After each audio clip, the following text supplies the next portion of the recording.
नमस्कार मंडळी, जय शंकर. मी मंजुषा पुन्हा एकदा स्वागत करते तुमचं माझ्या व्हिडिओमध्ये.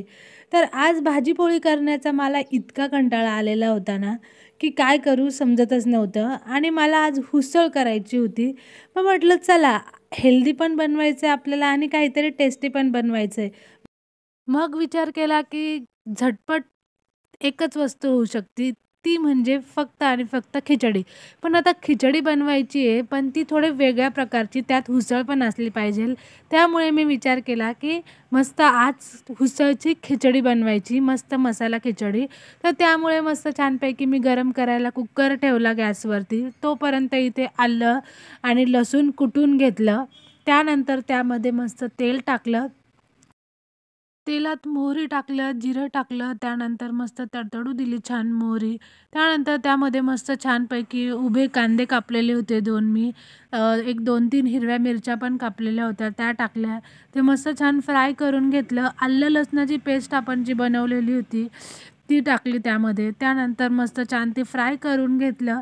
त्यामध्ये हळद टाकली अर्धा चमचा, 3 चमचे तिखट टाकलं. आता तिखट तुम्ही तुमच्या हिशोबाने टाकू शकता, कारण मी अगोदर हिरवी मिरची पण टाकली आहे.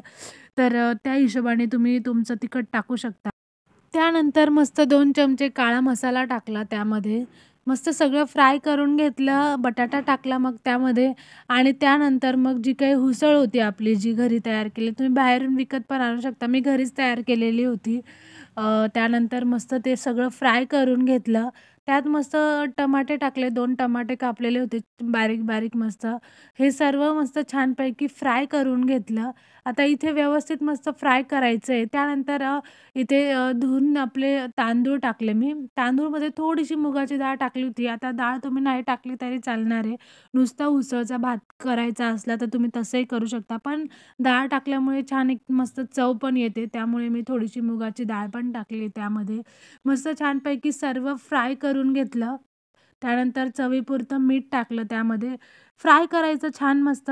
कसं आहे तांदूळ आणि ते फ्राय केल्यानंतर खिचडी छान अशी मोकळी-मोकळी होती मस्त. त्यामुळे तेलात तांदूळ पण छान फ्राय करून घ्यायचे. त्यानंतर मस्त 2 तांबे मी इथे पाणी टाकलंय. आता तुम्ही तुमचे तांदूळ किती ते पाणी सोक करतात, कमी की जास्त, तर ते तुम्ही त्या हिशोबाने तुम्ही त्यामध्ये पाणी टाकू शकता. मस्त छानपैकी त्याला उकळू दिलं आणि त्यानंतर झाकण लावलं.